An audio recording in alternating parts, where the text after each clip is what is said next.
আসসালামু আলাইকুম। সবাই কেমন আছেন? আশা করি অনেক অনেক ভালো আছেন। আমি আবার আপনাদের মাঝে নতুন আরও একটি গল্প নিয়ে হাজির হচ্ছি। গল্পটির নাম হচ্ছে অমানুষ। আর দেরি না করে আমরা গল্প শুরু করব। আর গল্পের মাঝে কোনো ভুল ত্রুটি হয়ে থাকলে ক্ষমার দৃষ্টিতে দেখবেন। আর এখনও আজ যারা আমাদের চ্যানেল সাবস্ক্রাইব করেন নাই, অবশ্যই সাবস্ক্রাইব করে আমাদের পাশে থাকবেন। চলুন আমরা মূল ঘটনা শুরু করি। উর্মি 5 মাসের অন্তঃসত্ত্বা। তার একটি ছোট্ট মেয়ে আছে। ছোট্ট মেয়ের নাম তুলি। তুলির বয়স 2 বছর পেরিয়ে 3-এ পড়বে।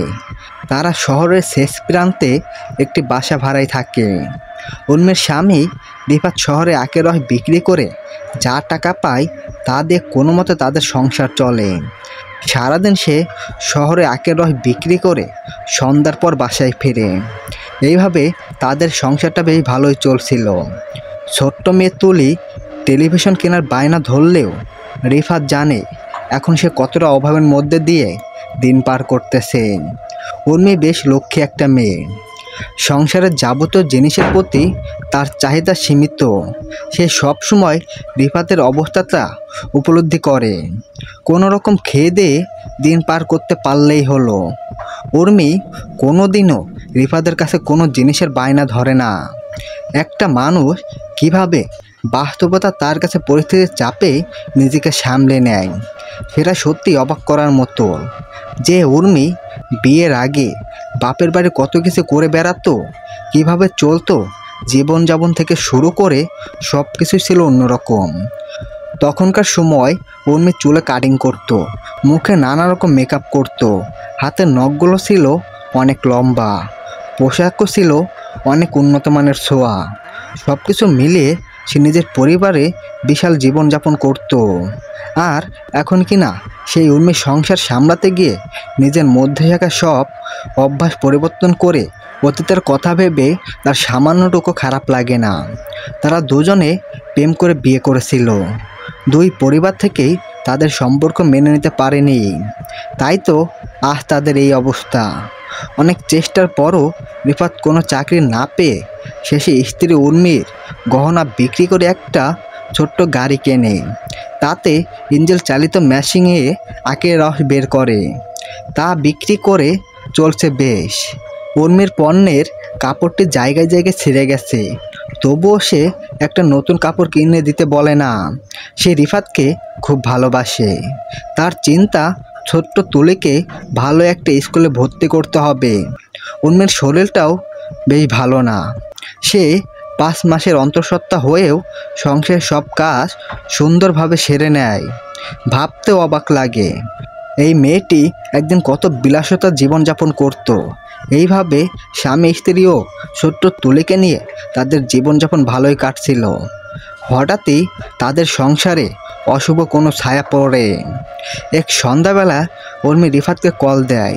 শত ব্যস্ততার মাঝেও রিফাত কল রিসিভ করে, উর্মি তুমি ঠিক আছো তো? আমাদের তুলি কি করছে এখন? উর্মি বলে, এই তো ভালো আছি, তোমার কথা মনে পড়ছিল তো তাই কল দিলাম। তুমি বসে আছো, তুমি কেমন আছো? হ্যাঁ আমি আছি, কাস্টমারের অনেক চাপ, তুমি তুলিকে নিয়ে সাবধানে থেকো, আমি এখন রাখছি। তুলি তার মাকে বলে, আম্মু আজ আব্বু আমার সাথে কথা না বলেই ফোন কেটে দিল কেন? আজ আব্বু বাসায় আসো, আমি আব্বুকে এতগুলো বকা দেব। উর্মি তুলিকে বলে, ঠিক আছে আম্মু, এখন যাও খেলো গেম। ছোট্ট তুলি টেডি বিয়ার হাতে খেলা করতে থাকে। উর্মি রান্নার কাজে লেগে যায়। রান্নার ফাঁকে সে কল্পনায় চলে যায়। তার এই হাতে একদিন সুন্দর লম্বা নখ ছিল, হাতে ছিল সুন্দর মেহেদির নলপালিশ। নিজেও সাজতো, পাড়া প্রতিবেশী মেয়েদেরকেও সাজিয়ে দিত। আজ কোথায় গেল তার সেই সব দিন? আজ তার কাজ করতে করতে হাতে ফুসকা পড়ে গিয়েছে। হাতের লম্বা নখ না থাকাও নখগুলো তার এক বোড়া হয়ে গেছে। হাতের যা অবস্থা হয়েছে না তা বলার মতো নয়। হঠাৎই বাসার দরজায় কে যেন ঠাস ঠাস আওয়াজ করে। উর্মির দরজা খুলতে দেখে রিফাত এসেছে। রিফাত ঘরে প্রবেশ করতেই উর্মি রিফাতের ঘেমে ভিজে যাওয়া কপালে আলতো করে চুমু এঁকে দেয়। পরনে থাকা কাপড়ের আঁচল দিয়ে রিফাতের কপাল মুছে দেয়। রিফাতও উর্মির কপালে আলতো চুমু এঁকে দেয়। তখনই পাশ থেকে তুলি বলে ওঠে, আব্বু, তুমি আমাকে রেখে আম্মুকে কেন আগে চুমু দিলে? তুলি মন খারাপ করে সেখান থেকে চলে যেতেই রিফাত তুলির একটা হাত ধরে ফেলে। আরে আমার সোনা ছোট্ট কিউট গুলোটা বলে কি এসব? আম্মু, তোমাকে আগে চুমু দিইনি বলে রাগ করেছো? এই দেখো আম্মু, আমি তোমার জন্য কত সুন্দর একটা খেলনা ঘোড়া নিয়ে এসেছি। ছোট্ট তুলি খেলনা দেখে খুশি হলেও সে বলতে থাকে, লাগবে না আমার খেলনা, তুমি আমাকে এখনো চুমু দাওনি কেন? রিফাত ছোট্ট তুলিকে কোলে নিয়ে বলতে থাকে, ওলে আমার সোনামণি, তুমি রাগ করেছো? ছোট্ট তুলির দুই গালে চুমু দিয়ে বলে, আম্মু, তুমি এখন এই ঘোড়াটা নিয়ে খেলা করো। রিফাত ওয়াশরুম থেকে ফ্রেশ হয়ে খেতে বসে। ছোট্ট তুলিও বাবার সাথে খেতে বসেছে। আম্মু, তুমি আব্বুকে মাছের মাথাটা দিচ্ছ না কেন? আব্বুকে মাছের মাথাটা দাও। রিফাত তুলির কথা শুনে আর বলে, আম্মু, মাছের মাথাটা তোমার আম্মু খাবে। এই সময় তোমার আম্মুর ভালো খাবার দরকার, তাই মাছের মাথাটা তোমার আম্মুই খাক। তুলি মন খারাপ করে বসে আছে। উর্মি জিজ্ঞাসা করে, কি হলো আম্মু, তুমি খাচ্ছ না কেন? তুলি মন খারাপ করে বলতে থাকে, তুমি মাছের মাথাটা আব্বুকে দাও। আব্বু সারাদিন বাহিরে কত কষ্ট করে তারপর বাসায় আসে। ছোট্ট মেয়ের আবদার রাখতে রিফাত মাছের মাথাটা নিজের থালায় নিয়ে রাখে। এই যে আম্মু, এখন হয়েছে তো, আজ আব্বু মাছের মাথাটা খাবে না, তাই মাথাটা এখন তোমার আম্মুকে দিয়ে দিলাম। রিফাতের কথা শুনে ছোট্ট তুলি খুশি হয়। ঠিক আছে আম্মু, এখন মাছের মাথাটা তুমিও খাও। সেই রাতে খাওয়া দাওয়া শেষ করে সবাই ঘুমিয়ে পড়ে। ছোট্ট তুলিকে মাঝখানে শুয়ে তারা দুজনে ঘুমিয়ে আছে। সবাই গভীর ঘুমে মগ্ন। বাহিরে বিশাল একটা ছায়া তাদের বাসার পাশ কাটিয়ে অন্যদিকে যাচ্ছে, কিন্তু সেই বিশাল ছায়াটা ঘুরে তাদের বাসার ছাদে গিয়ে অদৃশ্য হয়ে যায়, যা কেউ দেখেনি। পরের দিন সকালে রিফাত ঘুম থেকে উঠে দেখে তার ঠিক পাশে তুলি বসে খেলা করছে। উর্মি রাস্তা বানাচ্ছিল। ছোট্ট তুলি বলে, বাবা, তুমি উঠছো? আজকেও আমি তোমার আগে ঘুম থেকে উঠছি। রিফাত বলে, হ্যাঁ আম্মু, তুমি আজকেও পাস করছো। বাবা আজও ফেল করেছে। তোমাকে সব সময় এইভাবে পাস করতে হবে। তখনই উর্মি ডাকতে থাকে, তাড়াতাড়ি দাঁত বিরাস করে নাস্তা খেতে আসো, নাস্তা রেডি। রিফাত ফ্রেশ হয়ে আসলে তারা একসাথে নাস্তা করে। রিফাত আঁকসহ গাড়ি নিয়ে বের হবে। উর্মি ছোট্ট তুলিকে সাথে নিয়ে দরজার সামনে দাঁড়িয়ে আছে। রিফাত যাওয়ার সময়ও ছোট্ট তুলিও তার স্ত্রী উর্মিকে চুমু দিয়ে বের হয়ে যায়। ছোট্ট তুলি তার আম্মুর সাথে কথা বলতে থাকে। দেখতে দেখতে দুপুর হয়ে যায়। উর্মি গোসল করে, সাথে তুলিকেও গোসল করায়। তুলিকে বাসায় রেখে সে কাপড় শুকাতে দেওয়ার জন্য বাসার ছাদে যায়। কাপড় রেখে উর্মি ফিরে আসে। ছোট্ট তুলি তার মায়ের কোলে বসে গল্প শুনছে। সে বলে, মা, আমি ভূতের গল্প শুনবো। তখন তার মা বলে, আম্মু, ভূতের গল্প শুনলে তো তুমি ভয় পাবে। তুলি বলে, মা, আমি বানানো কাহিনীতে ভয় পাবো কেন? আর তুমিই তো বলছো যে বাস্তবে ভূতে বলতে কিছুই হয় না। তুমি আমাকে একটা ভূতের গল্প বলো। উর্মি মোবাইলটা হাতে নিয়ে ভৌতিক গল্প থেকে তুলিকে একটা গল্প পড়ে শোনাতে থাকে। উর্মির বিয়ের আগেও মোবাইলে ভৌতিক গল্প পড়তো। বিয়ের পর সংসার সামলাতে গিয়ে আর তেমন ভৌতিক গল্প পড়া হয়ে ওঠে না। ছোট্ট তুলির আবদার রাখতে অনেকদিন পর আসে একটা গল্প বের করে পড়তে থাকে। উর্মি ছোট্ট তুলিকে ডাইনের গল্প পড়ে শোনাতে থাকে। তুলি তার মাকে জিজ্ঞাসা করে, আচ্ছা আম্মু, বাস্তবে কি ডাইনি আছে? জবাবে তার মা বলে, না মা, বাস্তবে এইসব ভূতের কোনো অস্তিত্ব নেই, সবই আমাদের মনের কল্পনা। আমরা নিজের মনকে যেইভাবে প্রতিফলিত করি, আমাদের মনটাও সেই দিকে প্রতিফলিত হয়। তুলি আরও প্রশ্ন করে, আচ্ছা আম্মু, যাকে ভূতে ধরে সে চুলগুলো সামনের দিকে নিয়ে আসে কেন, আর সাদা শাড়ি পরে থাকে কেন? উর্মি বলে, আম্মু, ভৌতিক গল্প সব কিছুই অবাস্তব, তুমি ভয় পাবে না কিন্তু। থাক আম্মু, আজকের গল্প শুনতে হবে না। দেখতে দেখতে বিকাল গড়িয়ে সন্ধ্যা হয়ে আসে। উর্মিও রান্নার কাজে ব্যস্ত হয়ে পড়ে। ছোট্ট তুলি ঘরে বসে খেলা করছে। হঠাৎই উর্মির মনে পড়ে যায়, আরে আমি তো আজ ছাদ থেকে কাপড় আনতেই ভুলে গেছি।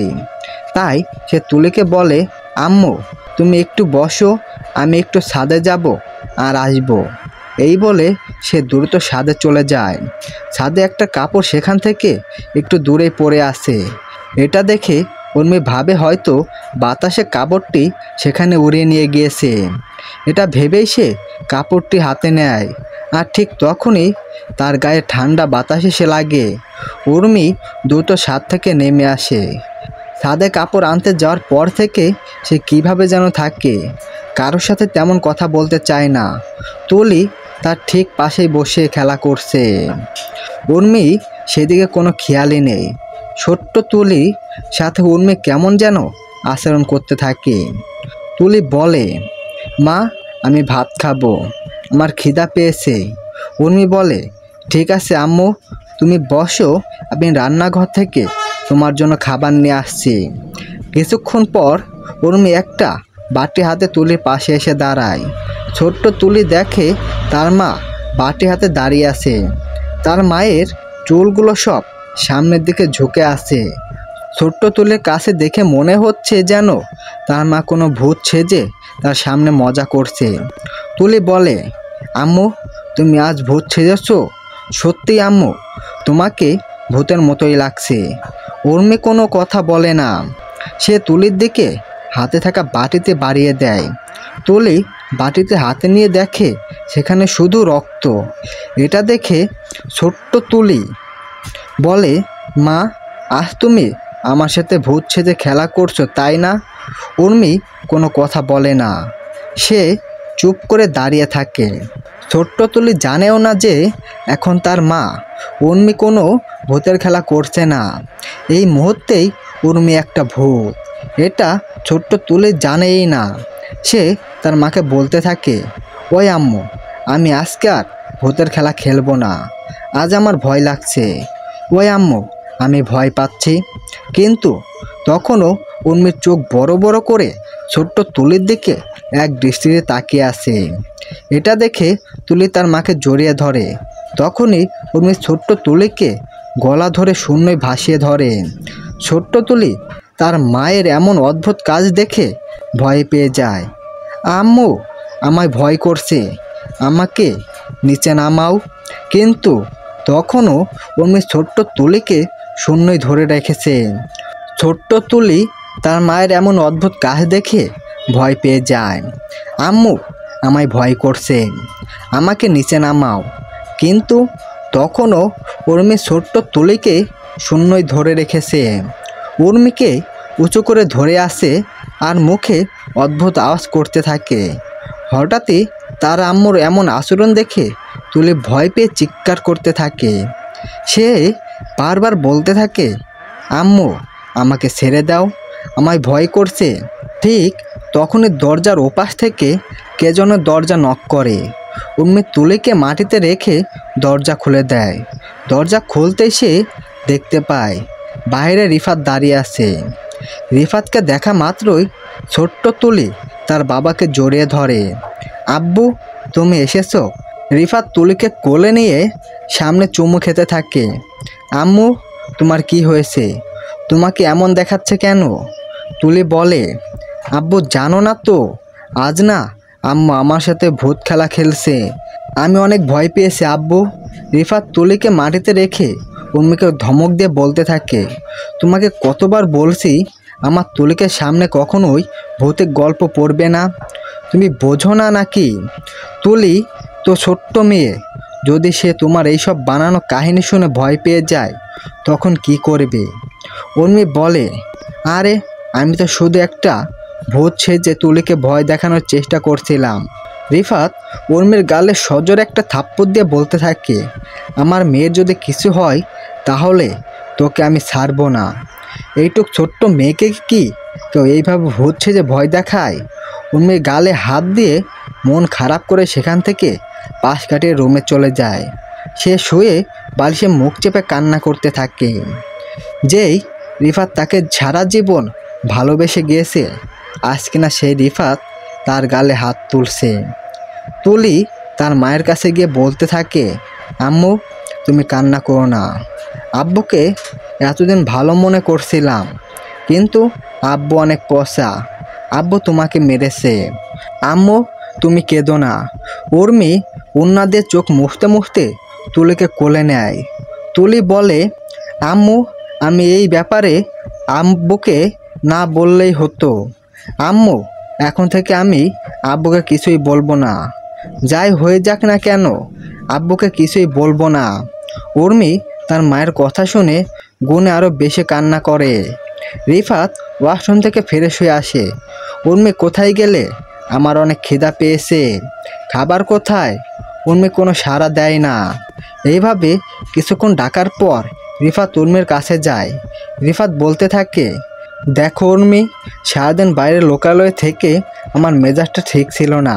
আমি রাগের বশে তোমার গায়ে হাত তুলেছি। তখন আমার মাথা ঠিক ছিল না, কিন্তু তবুও উর্মি তার সাথে কোনো কথা বলে না। রিফাত আরও বলতে থাকে, আমার মিষ্টি বউটা, আমার প্রাণ কোকিলা, আমার লক্ষ্মী সোনা, আমার ময়না পাখিটা, একটু তো কথা বলো। বলছি তো, তখন আমার মাথা ঠিক ছিল না। তখনও উর্মি কান্না করছে।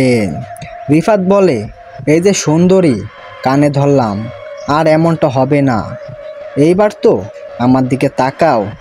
আহ আমি তোমার গায়ে ইচ্ছা করে হাত তুলিনি। রিফাত উর্মিকে টেনে ধরে বলতে থাকে, আমার মিষ্টি দেখতে বউটা যখন এইভাবে রাগ করে তখন কি তাকে মানায়? সুন্দর চেহারায় কি তোমার মাঝে রাগ মানায়? বলছি তো আমি কানে ধরছি, আর এমন হবে না। তখনই উর্মি বালিশ দিয়ে রিফাতের গায়ের সামনে আঘাত করতে থাকে। উর্মি হাসতে থাকে, মনে থাকে যেন আমার গায়ে ভুলে হাত তুলতে পারবে না, আমাকে শুধু ভালোবাসবে। রিফাত ছোট্ট তুলিকে বলে, আম্মু দেখো তো পাশের দেওয়ালে কয়টা টিকটিকি আছে। ছোট্ট তুলি পাশের দেওয়ালে তাকিয়ে টিকটিকি গুনতে থাকে। এই ফাঁকে রিফাত উর্মিকে জড়িয়ে ধরে কপালে চুমু দিয়ে বলে, সরি সোনাটা, আর হবে না। উর্মি বলে, ছাড়ো দেখি, তুলি দেখে ফেলবে তো। রিফাত বলে, না ছাড়বো না। তখনই তুলি বলে, বাবা দেওয়ালতে 5টা টিকটিকি আছে। এই বলে ছোট্ট তুলি তাদের দুজনের দিকে তাকায়। সাথে সাথে তারা দুজনেই দুজনকে ছাড়িয়ে নেয়। রিফাত বলে, ঠিক আছে আম্মু, এখন চলো, আমরা এখন ঘুমাবো। সেই রাতে সবাই ঘুমিয়ে আছে। ঘড়িতে আনুমানিক 2টা বাজে। হঠাৎই উর্মির চোখ খোলে। সে চোখ জোড়া বড় করে তাকায়। মুহূর্তের মধ্যে সে বিছানা ছেড়ে উঠে পড়ে। হাঁটতে হাঁটতে দরজার সামনে গিয়ে দাঁড়ায়। সে দরজা খোলে বাইরে গিয়ে দাঁড়ায়। রাস্তা দিয়ে গাড়ি চলাচল করছে। 1 পা 2 পা করে সে সামনের দিকে এগোতে থাকে। উর্মি কোনো হুঁশ জ্ঞান নেই। এই মুহূর্তে সে রাস্তার ঠিক মাঝখানটায় দাঁড়িয়ে আছে। রাস্তার এক পাশ থেকে বড় একটা ট্রাক আসছে। ট্রাকটি অনেকক্ষণ দিলেও উর্মি সরছে না। ট্রাকটি তার খুব কাছে চলে আসে। আর ঠিক তখনই রিফাত তাকে পেছন থেকে জড়িয়ে রাস্তার পাশে নিয়ে যায়। সাথে সাথেই উর্মির জ্ঞান ফিরে। এতক্ষণ সে নিজের মধ্যে ছিল না। রিফাত তাকে অনেক কথা শোনায়। কি ব্যাপার উর্মি, তোমার কি মাথা খারাপ হয়ে গেছে নাকি? এরকম মাঝরাতে কেউ এইভাবে রাস্তার মাঝখানে এসে দাঁড়ায় থাকে নাকি? রিফাত উর্মিকে ধরে বাসায় নিয়ে আসে। তুলি তখনও ঘুমিয়ে আছে। পরের দিন সকালে রিফাত কাজে বেরিয়ে পড়ে। উর্মি তখন রান্নাঘরে কাজ করছে। ছোট্ট তুলি বসে খেলা করছে। তখনই দরজায় কে যেন নক করে। উর্মি গিয়ে দরজা খুলতেই দেখে বাসার মালিক দাঁড়িয়ে আছে। উর্মি বলে, আপনি? মালিকের নাম আনোয়ার। উর্মি আনোয়ারকে ভিতরে যেতে বলে। আনোয়ারও ভিতরে যায়। সে বলে, আরে উর্মি, বাসায় দেখছি তুমি একা, রিফাত কোথায়? তুলির বাবা কাজে বাহিরে আছে। তুলির বাবা কাজে বাহিরে আছে। আপনি এই সময় কি মনে করে? জানোই তো আমি শহরে থাকি, এই দিক দিয়ে যাচ্ছিলাম, ভাবলাম একবার দেখা করেই যাই, তোমাদের কোনো সমস্যা হচ্ছে কি না। সব কিছুই ঠিক আছে তো? হ্যাঁ আঙ্কেল, সব কিছু ঠিক আছে, তবে বাসার কলটা মনে হয় নষ্ট হয়ে গেছে, মিস্ত্রি লাগবে হয়তো। আরে সে নিয়ে তুমি ভেবো না, আমি কিছুক্ষণের মধ্যেই লোক পাঠিয়ে দিচ্ছি, তারা এসে ঠিক করে দেবে। ঠিক আছে, আপনি আন্টিকে নিয়ে আসলেন না কেন? আর বলো না, তোমার আন্টি অসুস্থ, তাকে যেখানে সেখানে নিয়ে যাওয়া যায় না। তোমার মেয়েটাও তো খুব সুন্দর হয়েছে, ঠিক তোমার মতো। হ্যাঁ, ধন্যবাদ আপনাকে। তা রিফাত কখন আসবে? আঙ্কেল, সে আসতে দেরি হবে, হয়তো সন্ধ্যা হবে। বেশ প্রয়োজন হলে আমি তাকে কল দিয়ে বলি। তার আর দরকার হবে না, তুমি আসো না, তুমি থাকলেই হবে। আচ্ছা উর্মি, এক গ্লাস পানি হবে কি? জি আঙ্কেল, আপনি বসুন, আমি পানি নিয়ে আসছি। এই বলে উর্মি পানি আনতে পাশের রুমে যায়। আনোয়ার উর্মির দিকে নজরে তাকায়। উর্মির শরীরের প্রতি তার কামনার লোভ জেগে ওঠে। সে উর্মিকে দেখতে থাকে। উর্মি পানি নিয়ে আসে। এই নেন আঙ্কেল। পানির গ্লাস হাতে নিতে নিতে আনোয়ার বলে, বাহ, সুন্দর সুবাস তো, চুলে নিশ্চয়ই সুগন্ধি তেল দিয়েছো, দিন দিন দেখছি আরও সুন্দর হয়ে উঠছ। রিফাত তোমাকে ঠিকঠাক মতো সময় দেয় তো? হ্যাঁ আঙ্কেল, ও কাজে গেলেও সময় করে কল দিয়ে আমাদের খোঁজ নেয়। বাসায় একা থাকতে তোমার ভয় করে না? ভয় করবে কেন? তুলিকে নিয়ে বেশ ভালোই কাটছে আমাদের। উর্মি মনে মনে আনোয়ারের প্রতি বিরক্ত হচ্ছে, তবুও সে না চাওয়া সত্ত্বেও কথা চালিয়ে যাচ্ছে। লোকটির সাথে কথা বলার সামান্যটুকু ইচ্ছাও তার নেই, কিন্তু লোকটি একের পর এক প্রশ্ন করেই যাচ্ছে। তুলি পাশে বসে খেলা করছে। আনোয়ার বলে, বাসায় বউটা অসুস্থ, আর তার তো বয়স হয়েছে, ভাবলাম তোমার এখানে এসে একটু সময় কাটিয়ে যায়। আচ্ছা ঠিক আছে, আমি তাহলে আজ উঠি, কাল আবার আসবো। আমি এসেছি বলে তুমি আবার বিরক্ত হও নাই তো?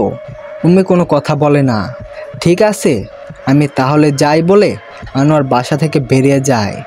বাসা থেকে বের হওয়ার সময় আনোয়ার বলে, তোমার হাতের পানি পান করে খুব তৃপ্তি পেলাম। সে বারবার উর্মির দিকে নজরে তাকাচ্ছিল।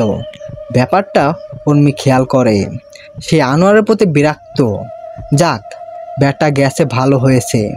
তুলি তার মাকে জিজ্ঞাসা করে, আম্মু, উনি কেন এসেছিল? উর্মি বলে, এই তো উনি বাসার মালিক তো, আমাদের কোনো সমস্যা হচ্ছে নাকি সেটা দেখতে এসেছিল। কিন্তু আমার লোকটা তো বারবার তোমার দিকে কিভাবে যেন তাকাচ্ছিল। উর্মি বলে, আম্মু, এখন খাবার খাবে, চলো, রান্না শেষ প্রায়। উর্মি তুলির জন্য লুডুস রান্না করে নিয়ে এসেছে। লুডুস খেয়ে তুলি উর্মির কাছে গল্প শুনতে চায়। আজও উর্মি ভৌতিক গল্প থেকে একটি গল্প পড়ে শোনাতে থাকে, কিন্তু ছোট্ট তুলি বলে, আম্মু, আজ আমি কোনো ভূতের গল্প শুনবো না, আমার খুব ভয় করে, আমাকে অন্য কোনো গল্প বলো। তার মা ছোট্ট তুলিকে রূপকথা নাক্ষসের গল্প শোনাতে থাকে। তখনই দরজায় কে যেন নক করে। উর্মি তুলিকে বসিয়ে রেখে দরজা খুলে দেখে দরজার বাইরে অচেনা দুজন লোক দাঁড়িয়ে আছে। উর্মি তাদেরকে চেনে না। কি ব্যাপার আপনারা? আপনাদের তো ঠিক চিনলাম না। আমরা এসেছি কল ঠিক করতে। এই বাসায় নাকি কল নষ্ট হয়ে গেছে? হ্যাঁ, পানির কলটা গত রাত থেকে ঠিক মতো কাজ করছে না, আপনারা দেখে যান তো।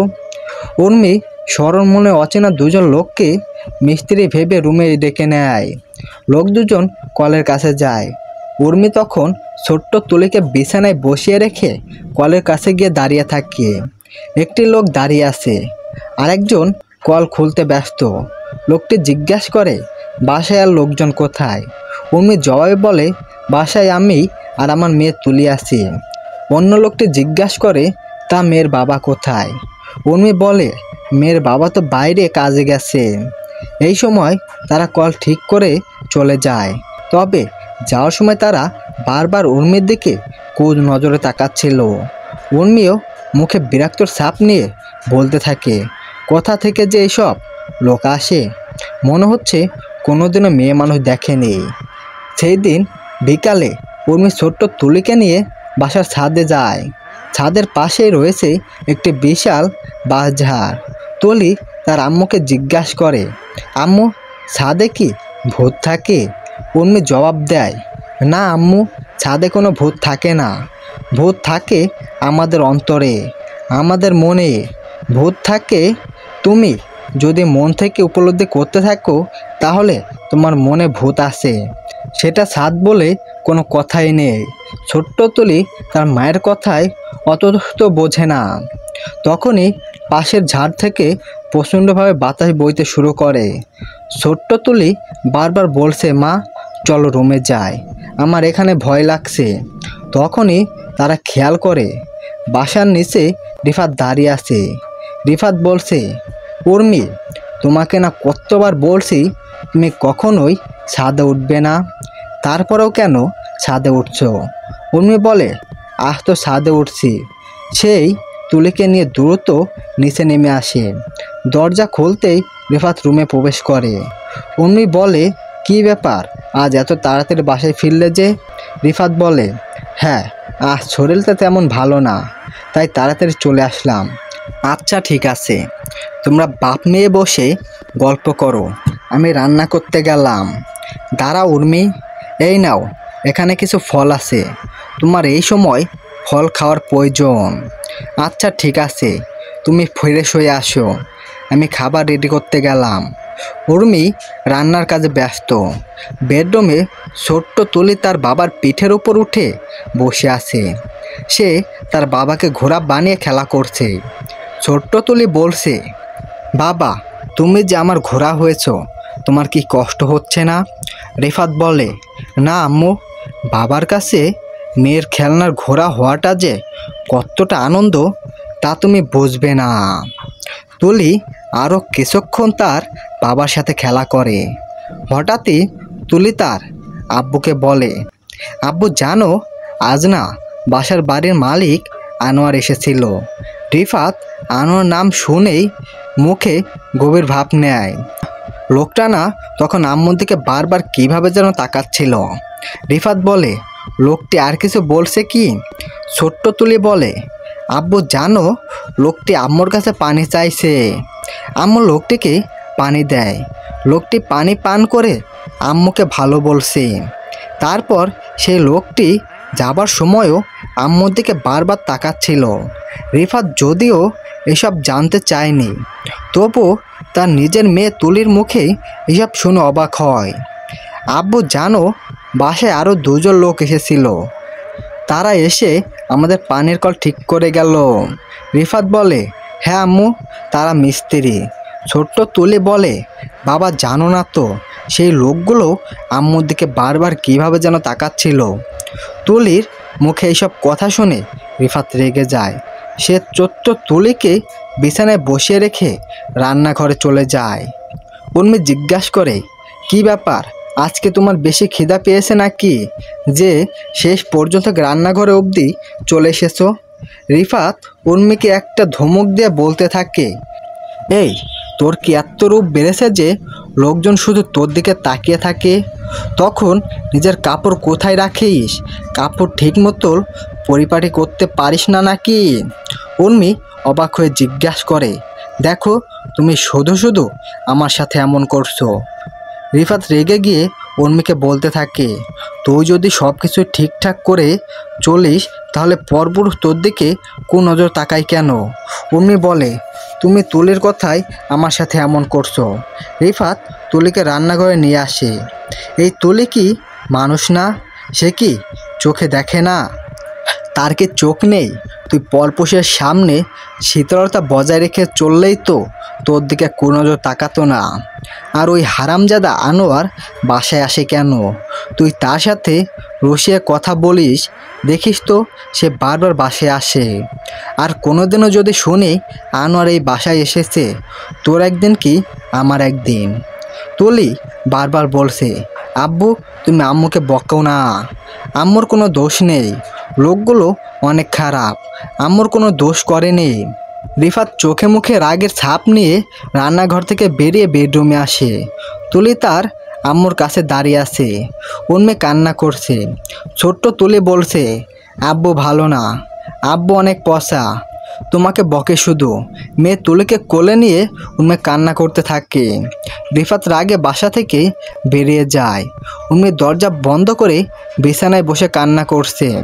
ছোট্ট তুলি বারবার বলছে, মা তুমি কান্না করো না।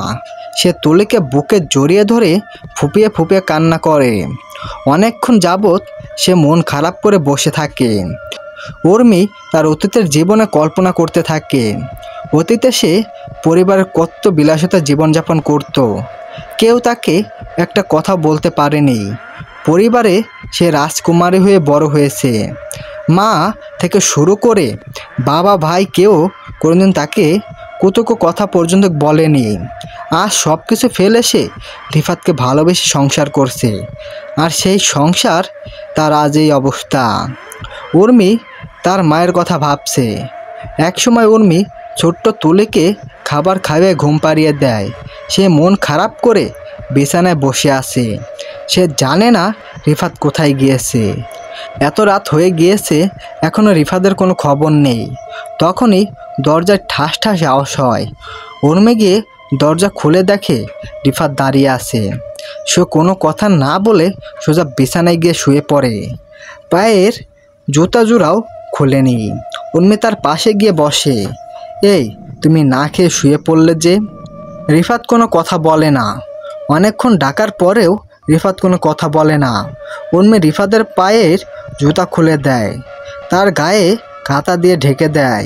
উর্মি বিছানায় বসে থেকে রাত কাটিয়ে দেয়। পরের দিন সকালে রিফাত কারো সাথে কথা না বলে কাজে বেরিয়ে পড়ে। উর্মি তুলিকে সাথে নিয়ে নাস্তা করে। সে কোনো অন্যায় না করেও কেন শুধু শুধু কথা শুনবে? মা মেয়ে শুয়ে বসে অনেক সময় কাটিয়ে দেয়। আজও কে যেন দরজায় নক করে। উর্মি দরজা খুলতেই দেখে বাইরে বাড়ির মালিক আনোয়ার দাঁড়িয়ে আছে। আজ তার হাতে কিছু একটা আছে, মনে হচ্ছে তার হাতে কিছু পোশাক আছে। উর্মি জিজ্ঞাসা করে, আপনি এই সময়? আনোয়ার বলে, কেন আমি বুঝি আসতে পারি না?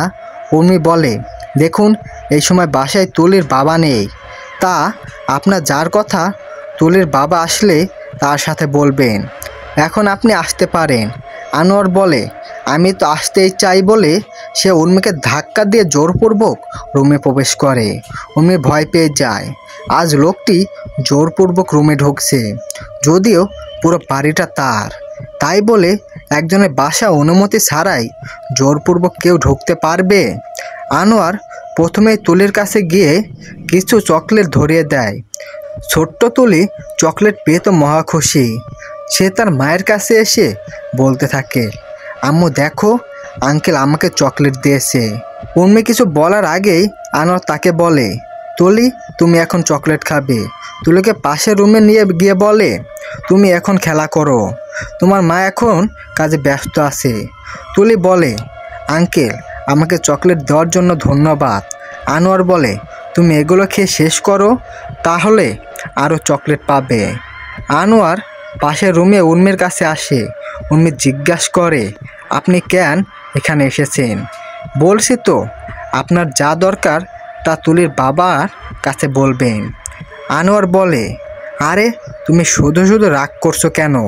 আমি এসেছি কিছুক্ষণ থেকে আবার চলে যাব।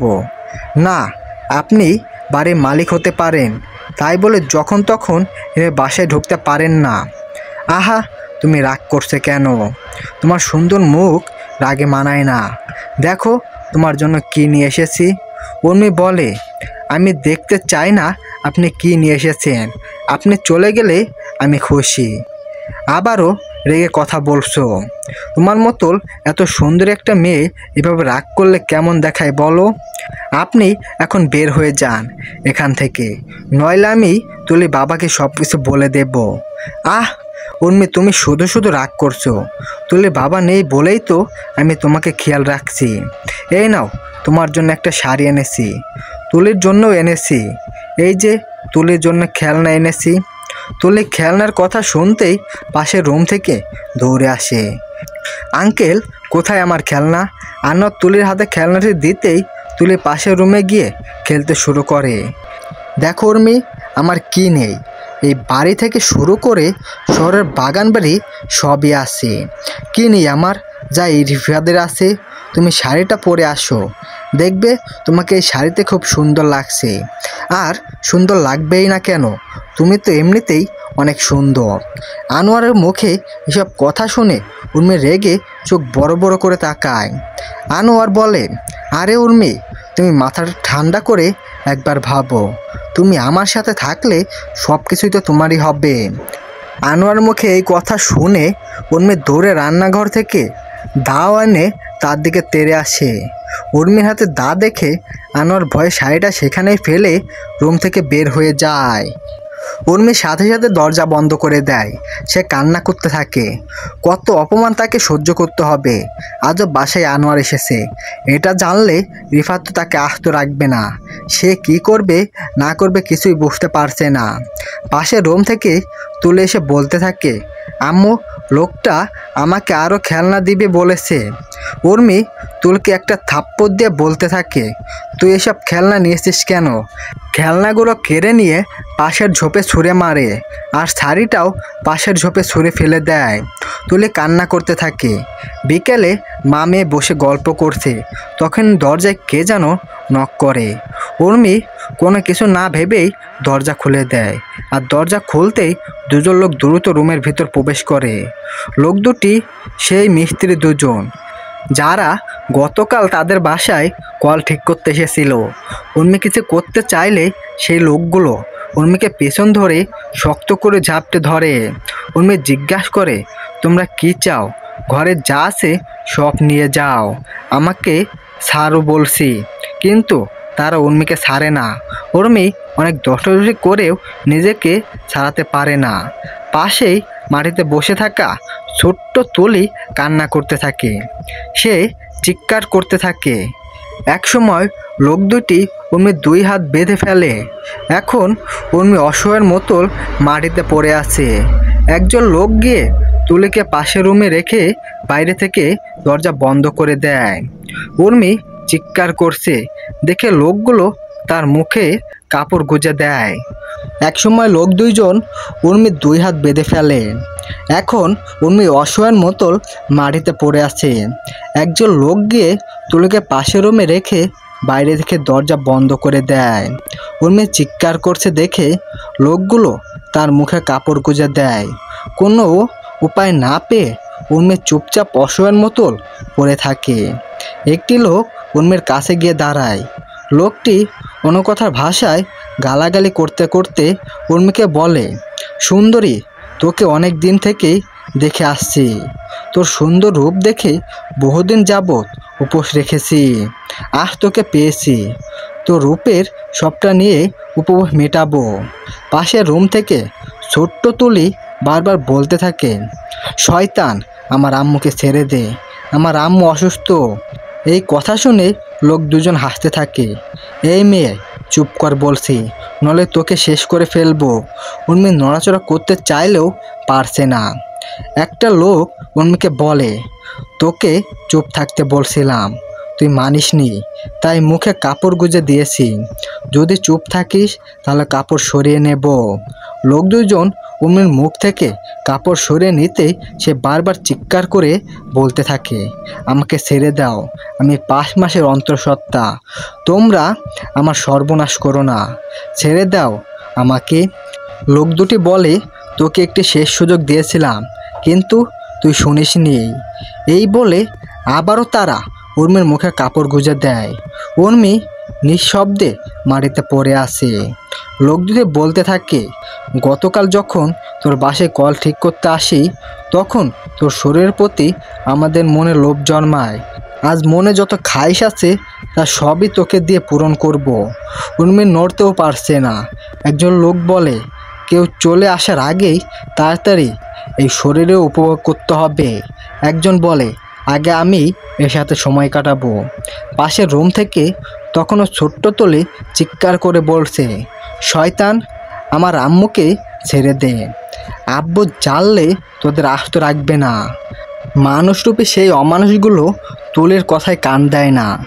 একটা অমানুষ একটানে নাভির গায়ের উপর থেকে কিছুটা কাপড় সরিয়ে ফেলে। নাভির দেহে লোভে অমানুষ দুটি এতটাই অতিষ্ঠ করছে যে তারা সব কিছু ভুলে উদ্দেশ্য পূরণের কাজে লাগতে যাবে। তখনই একটা অমানুষ বলতে থাকে, এই যা, এই তো ভালো করে কিছু বলতেও দেবে না দেখছি। তখনই একটা অমানুষ বলতে থাকে, এই যা, এ তো ভালো করে কিছু করতেও দেবে না দেখছি।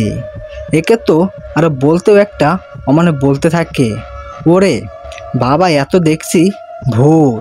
অন্য অমানুষটা বলতে থাকে, আরে তুই কি বলছিস এইসব? এখানে সুন্দর নারী শুয়ে আছে, এখানে তুই ভূত কোথায় দেখলি?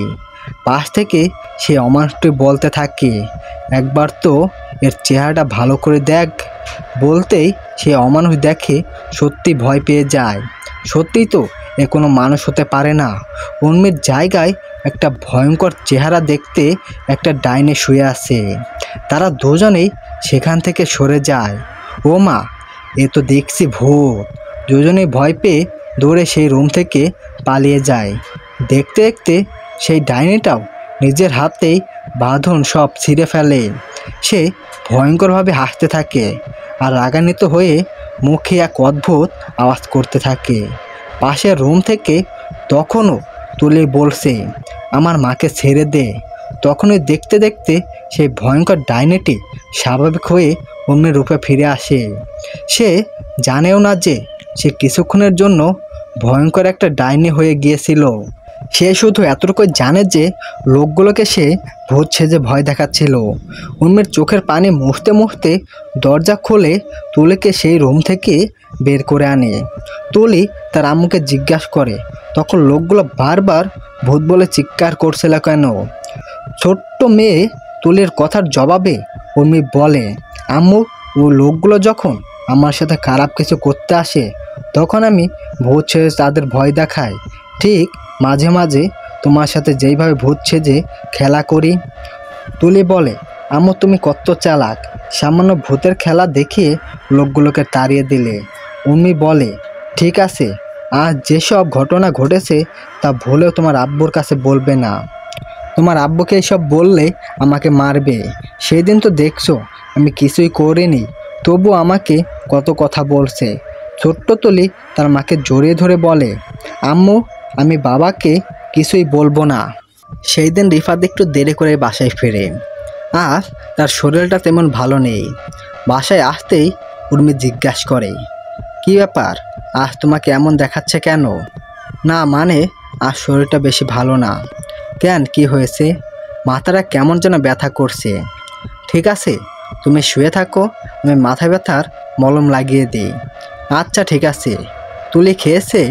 হ্যাঁ, তুলি খেয়েছে। হয়তো এতক্ষণ সে ঘুমিয়েও পড়েছে। উর্মি, তোমার কোনো সমস্যা হচ্ছে না তো? আমি সারাদিন কাজের প্রয়োজনে বাইরে থাকি। লোকে তোমাকে নিয়ে নানা রকম কুটো কথা শোনায়।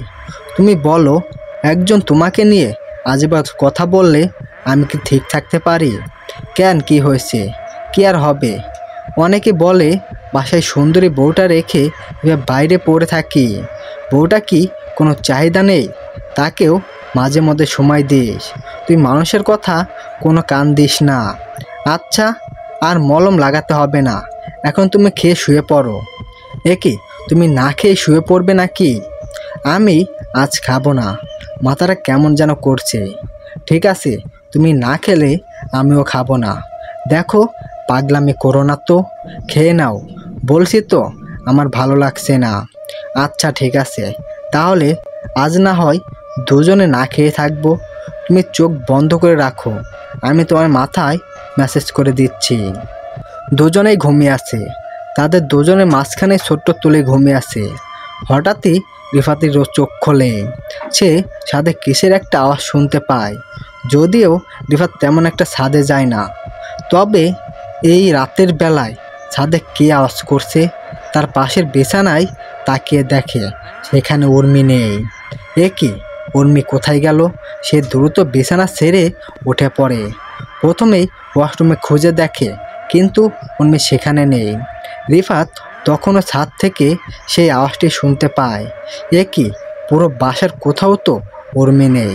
তাহলে কি উর্মি? না, ছাদে গিয়ে দেখা দরকার। রিফাত দ্রুত ছাদে ওঠে। পুরো ছাদ ঘুটঘুটে অন্ধকার চেয়ে আছে। এই তো সামনে ছাদের কিনারায় কে যেন দাঁড়িয়ে আছে। অন্ধকারে ভালো করে দেখাও যাচ্ছে না সেখানে কে দাঁড়িয়ে আছে। রিফাত তাড়াহুড়ো করে গিয়ে টর্চ না নিয়ে ছাদে চলে এসেছে। সে আস্তে আস্তে সেই দিকে এগোতে থাকে। এই উর্মি, উর্মি বলে ডাক দিলেই সেখান থেকে কোনো সাড়া আসে না। এই উর্মি, এত রাত তুমি ছাদে কি করছো? আর একটু হলেই তো নিচে পড়ে যাবে। উর্মি, কি হলো? সেখান থেকে কোনো সাড়া আসে না।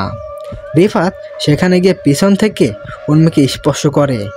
আর উর্মিকে স্পর্শ করতেই সে ভয় পেয়ে যায়। সেখানে দাঁড়িয়ে থাকা মানুষটা উর্মি নয়, ভয়ঙ্কর এক চেহারায় কেউ সেখানে দাঁড়িয়ে আছে। আর সেটা কান্না করছে। ইশারায় রিফাতকে কিছু বলতে চাচ্ছে।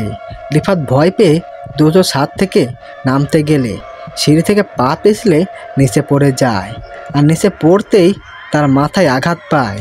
মাথায় আঘাত পেয়ে সে উঠে দাঁড়াতেও পারছে না। তখনই পাশ থেকে উর্মি এসে তাকে ধরে। রিফাত চোখ মেলে এক দৃষ্টিতে উর্মির দিকে তাকিয়ে আছে। উর্মি তাকে বিছানায় নিয়ে শুয়ে দেয়। কি ব্যাপার, তোমার এই অবস্থা হলো কিভাবে? রিফাত কিছু বলতে পারছে না। তার মাথার আঘাত লাগার ফলে সে ঠিকমতো কথাও বলতে পারছে না।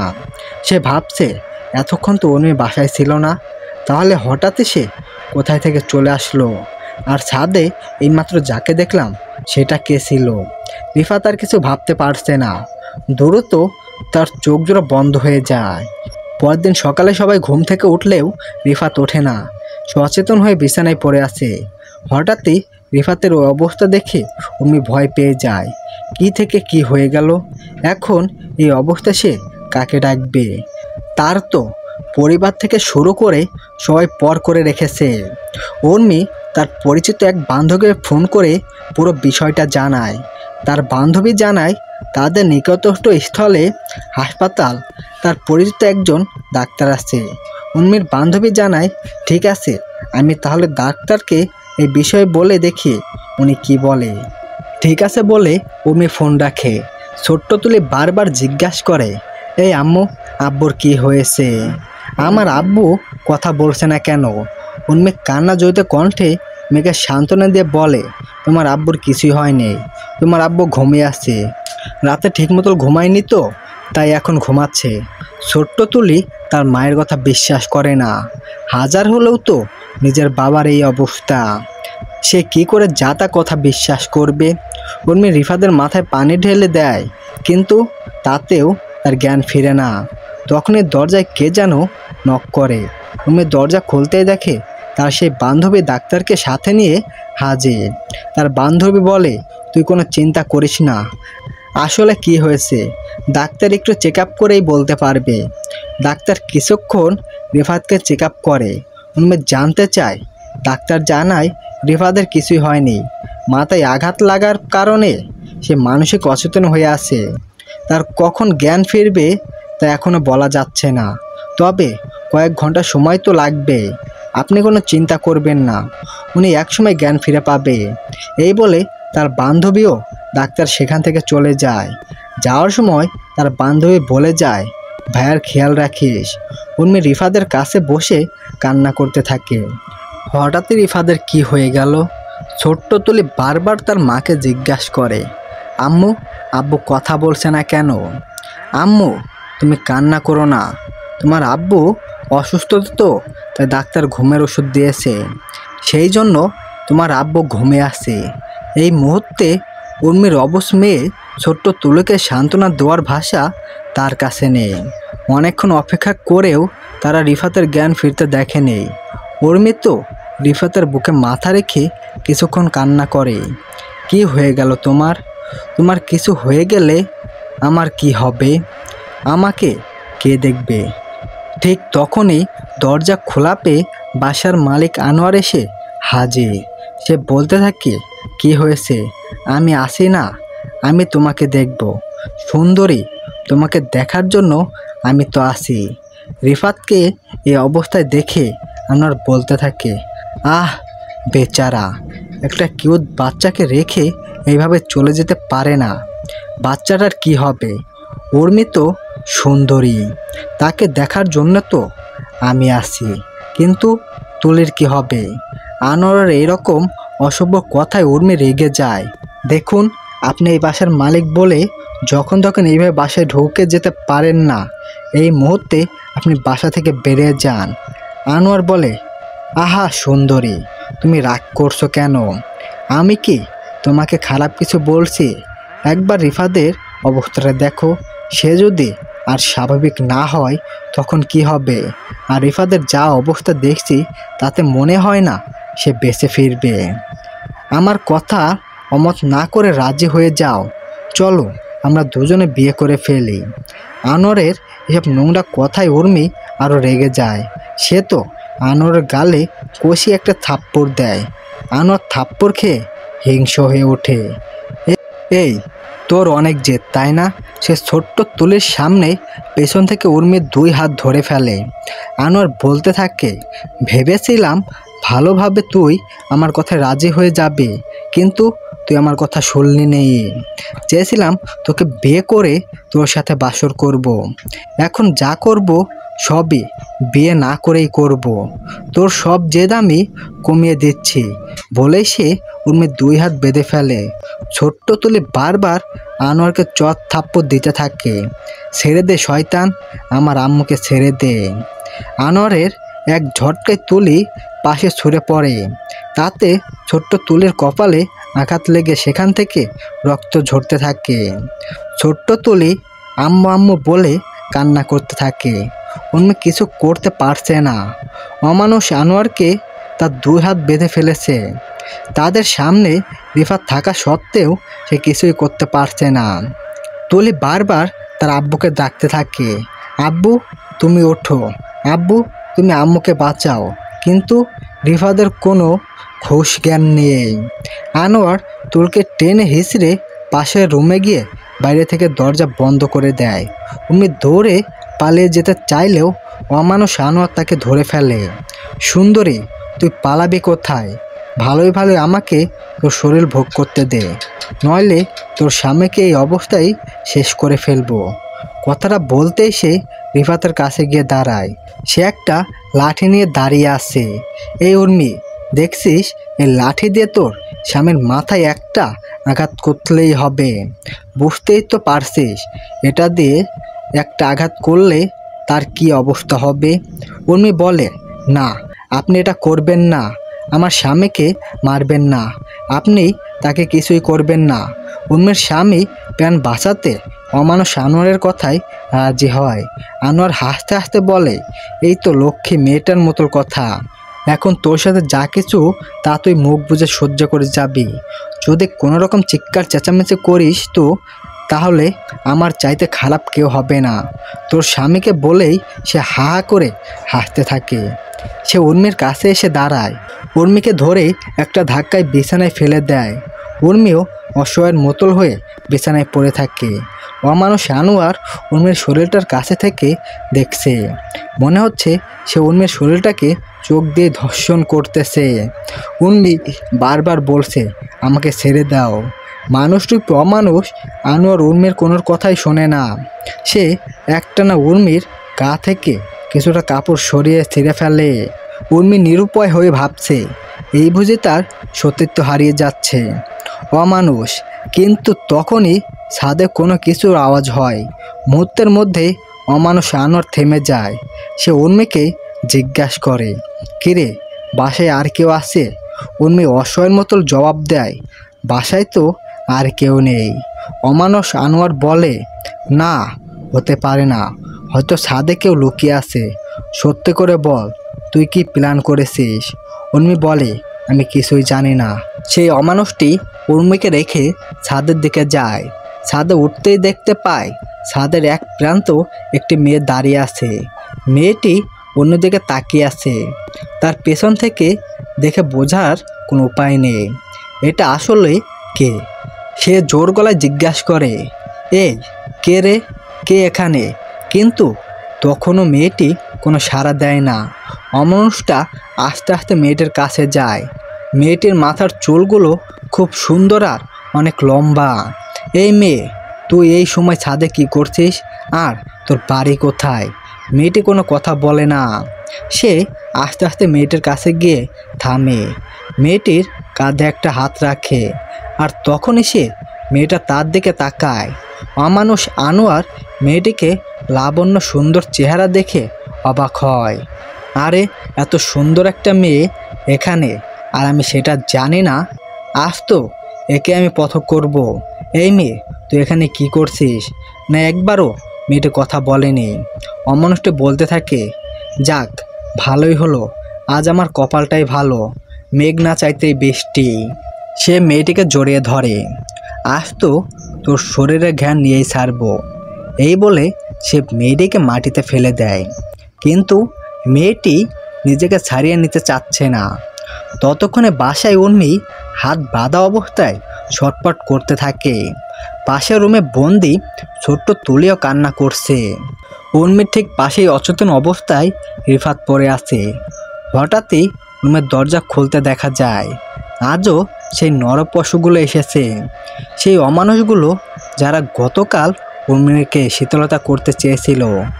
এই অমানুষ দুইটি সেখানে তাদের বাসায় কল ঠিক করতে এসেছিল। উর্মি তাদেরকে দেখে অবাক হয়ে যায়, কেননা আজ সংখ্যায় তারা অনেক।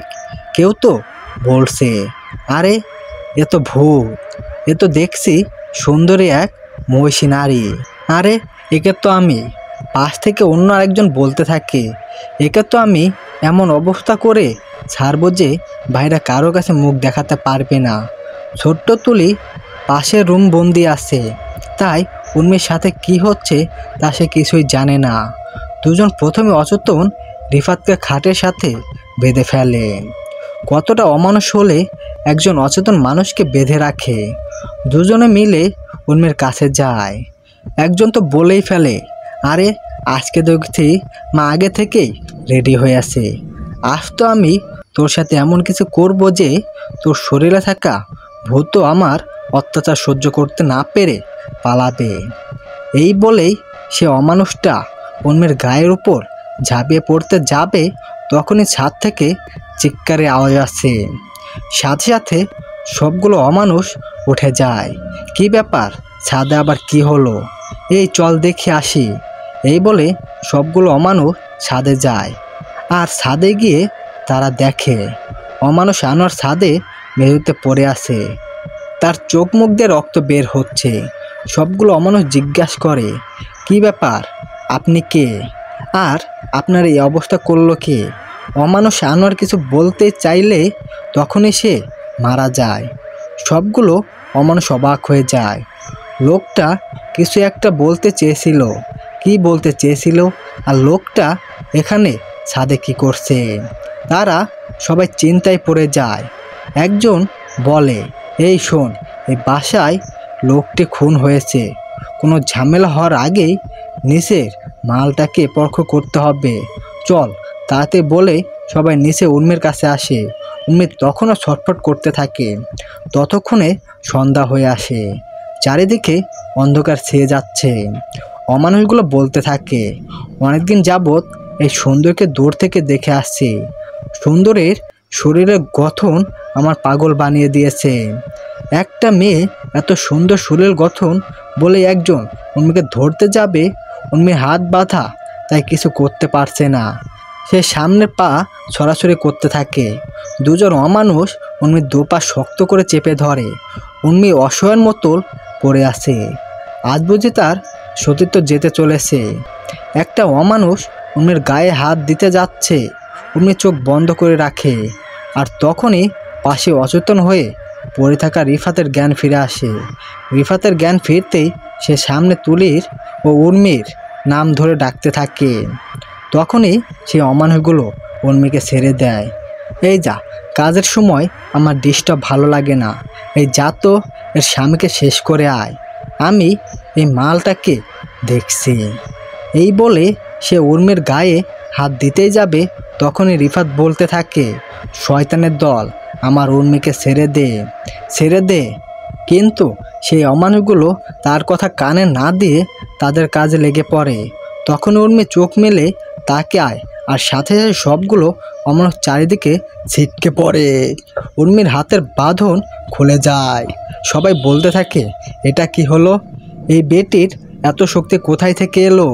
এই তোরা সবাই একে ধরতো, দেখি দেখি বেটির শক্তি কত আছে। কয়েকটা অমানুষ উর্মির হাত দুটো শক্ত করে চেপে ধরে। রিফাত হাত পা বাঁধা অবস্থায় ছটফট করছে। সে নিজেকে বাঁধন থেকে মুক্ত করতে পারছে না। পাশের রুমে ছোট্ট তুলি তার আব্বু আম্মু হাহাকার করে শুনে কান্না করতে থাকে। উর্মিকে যেই না সে অমানুষটা ধরতে যাবে, অমনি সে অমানুষটি গলা চেপে ধরে। ততক্ষণে সবগুলো অমানুষ উর্মির শক্তিকে জাপটে ধরে। উর্মি তার চোখে মুখে করছে ভাপ এনে সে অমানুষগুলোর গলা এমনভাবে চেপে ধরে যে কিছুক্ষণের মধ্যে তারা নাকে মুখে রক্ত বের হয়ে মারা যায়। একটি অমানুষকে মারতে দেখে বাকি সবাই সেখান থেকে পালানোর চেষ্টা করতে যায়, কিন্তু তখন উর্মি হুঙ্কার দেয়, তাতে দরজাটা আপনা আপনি বন্ধ হয়ে যায়। উর্মি রেগে গিয়ে সবগুলো অমানুষকে ছিটকে মাটিতে ফেলে দেয়। রিফাত বারবার বলতে থাকে, উর্মি তুমি যা করছো তা ঠিক নয়, তুমি একজনকে তো মেরে ফেলেছো, তারা তাদের উপযুক্ত শাস্তি পেয়ে গেছে, এখন তাদের ছেড়ে দাও। উর্মির মুখে অদ্ভুত আওয়াজ করতে থাকে আর সবগুলোকে পায়ের নিচে চেপে ধরে। সবগুলো অমানুষ মাটিতে পড়ে আছে। তারা বারবার বলছে, আমাদের ছেড়ে দাও, কিন্তু উর্মি তাদের কোনো কথা শোনে না। এক সময় অনেক চেষ্টার পর রিফাত নিজের বাঁধন খুলে ফেলে। সে দৌড়ে গিয়ে উর্মিকে ধরে বলতে থাকে, উর্মি ছাড়ো বলছি, এদেরকে ছেড়ে দাও, এরা তো মরে যাবে। উর্মির সাথে সাথে রিফাতকে সজোরে একটা ধাক্কা দিয়ে পাশে ফেলে দেয়। সে বলতে থাকে, কে উর্মি? আমি উর্মি নই, আমি সেলিফা। উর্মির মুখে এসব কথা শুনে রিফাত ভয় পেয়ে যায়। কি বলছো তুমি? তুমি সেলিফা হলে কিভাবে? তুমি তো আমার উর্মি। তখনই সবার চোখের সামনে দেখতে দেখতে উর্মি সেলিফার রূপ ধরে। সেখানে থাকা সবগুলো অমানুষ তখন ভয় পেয়ে বলতে থাকে, আরে এ তো সেলিফা। সেলিফার চোখ মুখে করছে স্পষ্ট ছাপ লক্ষ্য করা যাচ্ছে। অমানুষগুলো বারবার সেলিফার কাছে ক্ষমা চাইতে থাকে, আমাদের ক্ষমা করে দাও, আমাদের উপর দয়া করো, আমাদের ভুল হয়ে গেছে। পাশে বসে থাকা রিফাত অমানুষগুলোর কথা কিছুই বুঝতে পারছে না। সেলিফা অমানুষগুলোকে পায়ের নিচে ফেলে বলতে থাকে, সেদিন তোদের দয়া কোথায় ছিল? রিফাত জিজ্ঞাসা করে, তোমার সাথে কি হয়েছিল? সেলিফা রেগে বলতে থাকে, দিনটা শুক্রবার ছিল, আমি এক দরিদ্র ঘরের মেয়ে, আমি লেখাপড়ার পাশাপাশি আমি একটা টিউশনও করি, যা পেতাম তা দিয়ে টুকটাক ভালোই চলছিল। সেই দিন এক বাসা থেকে টিউশনে পড়ে বাসায় ফিরছিলাম। আমি ঠিক এই রাস্তা দিয়ে যাচ্ছিলাম, হঠাৎ বৃষ্টি শুরু হয়। আমি বৃষ্টির জন্য ঠিক এই বাসার সামনে এসে দাঁড়াই। কিছুক্ষণ দাঁড়িয়ে থাকার পর বাসার ভিতর থেকে একটা মধ্যবয়স্ক লোক বেরিয়ে হয়ে আসে। সে আমাকে বলে, মা তুমি এখানে কেন? ভেতরে আসো। আমি বলি, আঙ্কেল আমি টিউশনে পড়াতে বাসায় গিয়েছিলাম, তো বৃষ্টি শুরু হয়ে গেল, তাই একটু এখানে অবস্থান করেছি। লোকটি তখন বলে, তা এখানে কেন? ভেতরে আসো। আমি খেয়াল করি লোকটি বারবার আমার শরীরের দিকে কীভাবে যেন তাকাচ্ছিল। এটা দেখে আমি নিজেকে সামলে নিই, না আঙ্কেল থাক, বৃষ্টি কমলে আমি চলে যাব, তুমি চাইলে আমার মেয়েটাকেও টিউশনে করাতে পারো। আমি তো এটা শুনে মহা খুশি হই। আপনার মেয়ে কোথায় পড়ে? আমার মেয়েটা ছোট্ট, ও সবেমাত্র স্কুলে ভর্তি হয়েছে, তা কখন এসে পড়াতে ভালো হয়? তুমি ঠিক এই সময় আসলে ভালো হবে। এই সময়টাতে আমার মেয়েটা খেলা করে। ঠিক আছে, আমি তাহলে কাল এই সময় আপনার বাসায় আসব। কথাটা বলেই আমি বাড়িতে চলে আসি। পরের দিন আমি টিউশনি পড়িয়ে যথাযথ সময় বাসার সামনে এসে দাঁড়াই। লোকটি দোতলা থেকে আমাকে দেখে সে দ্রুত নিচে নেমে গেট খুলে দেয়, আমাকে ভেতরে যেতে বলে। আমিও সসম্মানে বাসার ভেতরে প্রবেশ করি। বাসায় প্রবেশ করার পর আমার কাছে সব কিছুই অস্বাভাবিক লাগছিল। লোকটি ভেতর থেকে দরজাটা বন্ধ করে দেয়। আমি বাসায় কাউকে দেখতে পারছিলাম না। জিজ্ঞাসা করি, আঙ্কেল আপনার মেয়ে কোথায়? লোকটি বলে, তুমি বসো, আমি মেয়েকে পাঠাচ্ছি। বলেই সে পাশের রুমে যায়। আমি কিছুক্ষণ অপেক্ষা করি, কিন্তু না, লোকটি আসে না। তখন দেরি হতে দেখে আমি ভেতরে যাই, আর দরজার আড়ালে লুকিয়ে থাকা সেই অমানুষ আনোয়ার আমাকে জাপটে ধরে। আমি চিৎকার করতে থাকি। তখনই আমার চিৎকারের আওয়াজ শুনে বাসা নিচে কয়েকটি ছেলে এসে জড়ো হয়।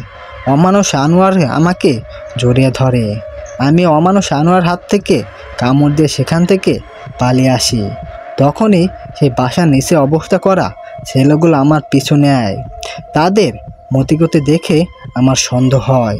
আমি পাশের একটা বাসায় ঝোপে আড়ালে লুকিয়ে পড়ি। একটা সময় একজন আমাকে দেখে ফেলে। আমি সেখান থেকে কোনোরকম পালিয়ে বাড়ি ফিরি।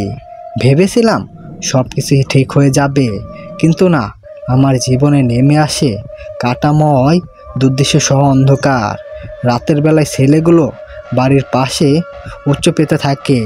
আমি ওয়াশরুম থেকে ফেরার সময় উঁচু পেতে থাকা সেই ছেলেগুলোকে আমাকে জাপটে ধরে, যেন তারা আমাকে শিকার করার জন্যই বহু কাল থেকে এখানে প্রতীক্ষা করছিল। আমি চিৎকার করতে চাইলে তারা আমার ওড়না দিয়ে মুখ বেঁধে ফেলে। সবগুলো অমানুষ আমাকে ধরে টেনে হিঁচড়ে বাঁশঝাড়ের কাছে নিয়ে যায়। আমি এতগুলো অমানুষের পশুদের সাথে পারছিলাম না। তখনই সেখানে প্রতিবেশী চলে আসে। সেই লোকগুলোকে দেখে সবগুলো অমানুষ পালিয়ে যায়। ভেবেছিলাম বেঁচে গেছি, কিন্তু না, সামনে আমার জন্য আরও বিপদ অপেক্ষা করছে। সেই প্রতিবেশী আমাকে অমানুষগুলোর সাথে দেখে সে নিজেও আমাকে কুপ্রস্তাব দেয়। আমি লোকটির কথায় বিরক্ত হয়ে একটা থাপ্পড় দিয়ে সেখান থেকে বাড়ি ফিরে আসি। ভাবছিলাম এই সমাজটা কি আমাকে বাঁচতে দেবে না? মেয়ে হয়ে জন্ম নিয়েছি, এটা কি আমার অপরাধ? সৃষ্টিকর্তা আমাকে মেয়ে বানিয়েছে, এটা কি আমার অপরাধ? আমার গায়ের রং ফর্সা বলে আমার অপরাধ? সমাজে কি আমি ভালোভাবে বাঁচতে পারবো না? কিছুদিন পর সেই প্রতিবেশী লোকটা এলাকায় আমার নাম দুর্নাম ছড়িয়ে দেয়। কোনো অন্যায় না করেও আমি সমাজে বের হতে পারি না। সমাজ আমাকে ভালো চোখে দেখে না। কি করেছিলাম আমি? আমার কি দোষ ছিল? সুন্দর হয়ে জন্মেছি, জীবনকার তাগিদে টিউশনি পড়াতে যায়। এটা কি আমার অন্যায় ছিল, নাকি আমি নারী হয়ে জন্মেছি বলে আমার অপরাধ? একসময় আমি সিদ্ধান্ত নিই যে সমাজ আমাকে ভালোভাবে দেখবে না, যে সমাজ আমাকে বেঁচে থাকার পথ দেখাবে না, যে সমাজ আমাকে নিয়ে হাসি ঠাট্টা করবে, যে সমাজ আমার রাস্তা বের হলে চোখ দিয়ে প্রতিনিয়তই আমার শরীরটাকে ধর্ষণ করবে, যে সমাজ প্রতিনিয়ত আমাকে সম্মান না দেখে অসম্মান করবে, সেই সমাজ আমার বেঁচে থাকার কোনো ইচ্ছাটুকুও অবশিষ্ট রইল না। আমি চূড়ান্ত সিদ্ধান্ত নেই, আর থাকবো না এই সুন্দর পৃথিবীতে, যেখানে আমার এই শেফালির কোনো মূল্য নেই। শুনেছি আত্মহত্যা করলে নাকি মৃত্যুর পর তার শরীরের কাটাছেঁড়া করে তার অন্যভাবে চিন্তা করে। পরের দিন আমি কাউকে না জানিয়ে অনেকগুলো হিংসে পিশাচি খেয়ে নিই। তারপর আর কি, সবাই ভেবেছে আমার অকালে মৃত্যু হয়েছে। আমাকে সবার মতোই সমাধি করা হয়, কিন্তু আমার আত্মা পৃথিবীর মায়া ত্যাগ করতে পারেনি। তাই আমি শেফালির আত্মা থেকে যায় পৃথিবীতে। সেদিন রাতে চারিদিকে ঘুটঘুটে অন্ধকার। সেই অমানুষগুলো আমার সীমাহীনতাতে আসে। তাদের চোখে মুখে ছিল লোভিত থেকেও ভঙ্গিত। সবগুলো অমানুষ রাতের অন্ধকারে কবর থেকে আমার দেহটাকে তুলে আনে। একে একে সবগুলো অমানুষ আমার প্রাণহীন দেহটাকে ক্ষুধার্ত কুকুরের সামনে খাবার নিলে যেভাবে খায় ঠিক সেইভাবে আমার প্রাণহীন দেহটা ভোগ করছে। আমি পাশ থেকে সব কিছুই দেখছিলাম, কিন্তু কিছুই করতে পারছিলাম না, কেননা আমার তখন একটা মেয়ে মানুষের শরীর দরকার ছিল। সবগুলো অমানুষ তাদের মনের খায়েশ পূরণ করে, সবগুলো অমানুষ তাদের মনের চাহিদা পূরণ করে আমার দেহটাকে সেখানেই সমাধির পাশে উলমুদ্দ রেখে চলে যায়। শিয়াল আসে, কুকুর আসে, আমার দেহটাকে পশু হয়ে তারাও ক্ষতবিক্ষণ করে। আমি সবচেয়ে বেশি কষ্ট পাই, ভেবেছিলাম মরে গিয়ে আমি বেঁচে যাব, কিন্তু হলো কি, আমি তো এমন মরণ চাইনি যে সমাজ আমাকে বেঁচে থাকতেও দাম দিল না, আবার মরার পরেও আমার সাথে নিকৃষ্ট কাজ করেছে। এসব কথা বলতে বলতে রেফাদের সামনে দাঁড়িয়ে থাকা শেফালির আত্মা কান্না করতে থাকে। শেফালির আত্মার সব কথা শুনে রিফাদের চোখ দিয়ে অঝরে পানি বের হতে থাকে। রিফাত বলে, তোমার সাথে যা হয়েছে তা খুবই খারাপ হয়েছে, কিন্তু দেখো এরা তো মানুষ, এখন তাদের উপযোগী শিক্ষা হয়েছে, তাদের একটাবার ভালো হবার সুযোগ দাও। শেফালি তার মোড় পরিবর্তন করে হাসতে থাকে। আমি দেব সুযোগ, হা হা হা হাসতে থাকে আর বলতে থাকে, আনোয়ার নামের অমানুষটা ছাদে মেরে রেখে দিয়েছি, এবার এদের পালা। তখন সবগুলো অমানুষ বলতে থাকে, আপু আমাদের মাফ করে দাও, আমরা আর কোনোদিনও কোনো মেয়ের দিকে বদ নজরে তাকাবো না, সবাইকে সম্মান করব।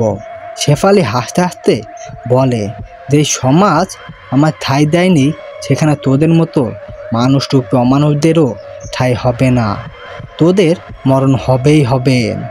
এক কথা বলে শেফালি সবগুলো অমানুষকে পা দিয়ে পিষে মেরে ফেলে। হা হা হা হা হা হা, আমি পেরেছি, পেরেছি আমি, আজ আমি পেরেছি, হা হা হা, আমি শেফালি আজ পেরেছি। এক কথা বলতে বলতে সেখানেই শেফালি অদৃশ্য হয়ে যায়। শেফালির জায়গায় পড়ে থাকে উর্মি। উর্মি মাটিতে পড়ে আসে। রিফাত দৌড়ে গিয়ে পাশের রুম থেকে তুলিকে বের করে আনে। এখন যেভাবেই কেউ দেখে ফেলার আগে আমাদের এই বাসা থেকে পালিয়ে যেতে হবে। তারা রাতের অন্ধকারে বাসা থেকে বের হয়ে যায়। তারা রাতের অন্ধকারে বাসা থেকে বের হয়ে যায়। উর্মি যাওয়ার সময় বাসার দিকে একটা নজরে ফিরে তাকায়। সমাপ্ত। ভালো লাগলে অবশ্যই লাইক কমেন্ট শেয়ার করবেন। আর পরবর্তী গল্প খুব শীঘ্রই চলে আসবে, সেই পর্যন্ত অপেক্ষা করবেন। ধন্যবাদ। আর আমি একটু ব্যস্ততার কারণে আপনাদেরকে গল্প দিতে পারিনি এতদিন, এখন থেকে আবার নিয়মিত গল্প দিতে শুরু করব। ধন্যবাদ।